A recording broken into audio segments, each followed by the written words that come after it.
One of the questions was, who are the stakeholders and how do you balance their needs? And clearly the stakeholders are the teachers are one of the stakeholders in the success of our educational system and being able to offer the students the quality type of education that we're in. Let's look at why we're at 85%. People shrink at that number and say, how did it get to be that much? Over the years, we've made so many reductions in other areas of spending. We've deferred maintenance spending and squeeze more out of that, which gets us into the condition of some of our facilities that we need to address today. Every 2 years, the board has an opportunity to sit down with the union and negotiate a new 2-year labor agreement. As you all know, we are in the middle of those negotiations right now, and I cannot obviously share the details of that. But we put on the table an offer that we believe was fair in reducing the rate of increase in teacher salaries over this 2-year period. We've also asked them to take a greater share of their own health care cost and to relieve some of the pressures of that. Today that comes up to several $100,000 and equates to X number of teaching positions if those results are not achieved. So some say just freeze the teacher's salary, make them pay more. Unfortunately, the decision isn't just that simple. You can't just mandate that, nor is any kind of change going to happen quickly because every industry has a cost structure, and education is no different. We have to remain competitive. We don't target to offer our teachers the top levels. We offer a fair range, somewhere in the middle or slightly below. But even if we could just automatically just offer them a much less, and we say that we're going to cut their costs, our teaching costs by 15 to 20% over 2 years, what type of teachers do you want to have teaching your classes and your children? Thank you. Doug Rakowski, same question. The first thing I would do is ask for and provide to the community a very detailed budget of what the school costs actually are.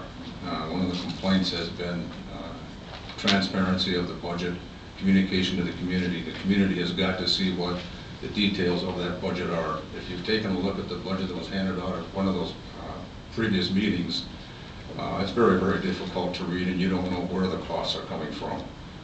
Once you have the budget, you can see where the costs are coming from or generated. Then you can determine as the taxpayers which we want to keep and which we don't need. Some of these costs we may say we'd have to increase. Some costs we can eliminate. As far as attracting and retaining best professional staff for our children, I think we've got a very good staff right now, and I don't see an awful lot of teachers leaving West Bend to go work somewhere else. So I think that speaks to the quality and the level of pay and benefits that we have today. Thank you. Thank you. Kathy VanEerden, same question. Well, I've been involved in several rounds of the bargaining process through the years, and there are some complexities associated with the process. For many years, we lived with the qualified economic offer that mandated a certain increase total for salary and benefits. At this time, again, we're involved in negotiations. We've advanced what we feel is fair. We feel it acknowledges the position that the community finds themselves in economically. Through the years, our focus has been on shooting for mid-range and lower in terms of salary and benefits. We are not Port Washington, they are at the very high end. We've targeted what's seen as a fair package to staff. And again, we'll continue through the bargaining process to shoot for a fair settlement. Thank you. Doug Ziegler, same question. Well, first of all, everybody should understand that much of this is not under the school board's control. The state determines much more of it than I think most people in here realize. And this aid reduction, last year $2.4 million, this year projected $2 million. It's a very difficult thing to adjust your budget when the numbers coming back are that much reduced. The other thing is that at least for this year, the preliminary discussion that I've heard, and gone to 3 of the last 3 board meetings. The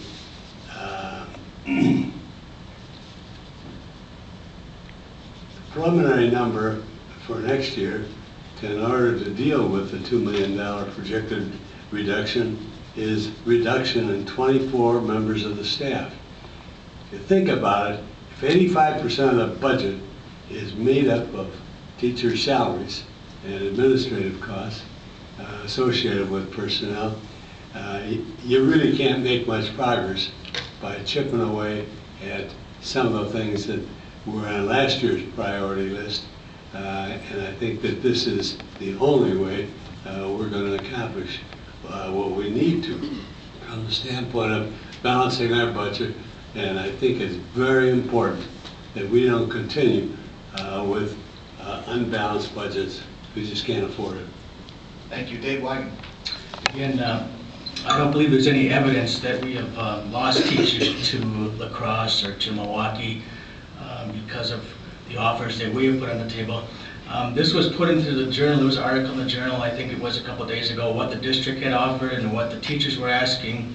And those 2 points, I don't believe that's a secret. I don't think I'm letting anything out of the bag here if I mention that, but the district was offering something in the range of a 3.5% increase over 2 years. The teachers were asking for over 13% over 3 years. There's a huge difference there, isn't there? And in economic times like this, if the teachers union, I shouldn't say the teachers union, the union that represent the teachers, if they can't agree on taking a smaller amount than they have the last few years, we are in a system where we cannot sustain that. We cannot sustain that type of growth. If they wouldn't agree to an offer of that size in this economic climate, when would they ever agree to anything that would be less than 4 or 5%? So I don't believe that we're losing teachers. I think we do need to pay our teachers a competitive wage, and the market will dictate that. We have a free enterprise system in this country, and if you can find a better offer somewhere else, we'd all take that offer and move. But we'll find teachers. There's no one that's indispensable. There's no teacher that's irreplaceable. We can find good quality teachers. If this was truly the case where they felt they were underpaid, they do have an option, and they can look for a better option. Thank you. Thank you. Randy Marquardt. I think a lot of good points have been made here.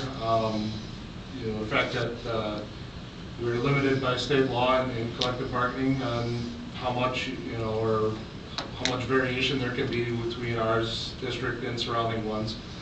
I'd like to commend the past boards or whatever who worked out the health plan the health insurance coverage that we're presently on, because I believe that has helped us keep this down. But to Lynn's point, we have also cut just about everything else that we can possibly cut out of the remaining everything but salaries and benefits. So at some point here, it's going to come down to staff positions. And one of the things that I've been a proponent of, going back to last fall's Silverbrook meeting, was I'd like to see a zero-based budgeting plan put forth. And this kind of goes to Doug's point as well, that it's hard to understand for the average person. And I think that we really need to get back to saying, what does it actually cost to do our base mission, which is reading, writing, and arithmetic for the students in our district? And if we get that number down, then we can decide what salaries and benefit packages are attributed to the enhanced programming that we're choosing to provide, to the AP courses and the tech ed and business ed, these other classes that really aren't part of the core but are important to providing the well-rounded education that we're trying to do.